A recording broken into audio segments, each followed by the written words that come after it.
Hello friends, in this video I'll tell you how to split text into columns in Google Sheets. Please like and subscribe and let's get started. We have a column like this with names and phone numbers. Let's separate them.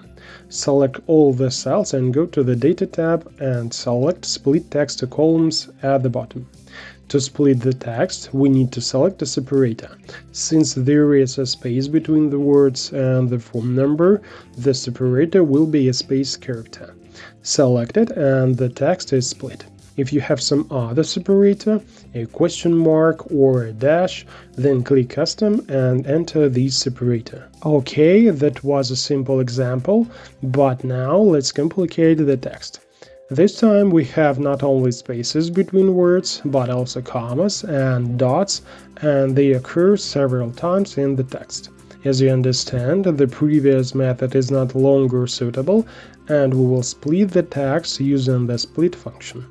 We type the function, select the cell whose text needs to be separated, and then list in quotation marks all the separators that occur in the text. In this case, it's a comma, a space, and a dot. The vertical line in this formula means the logical OR.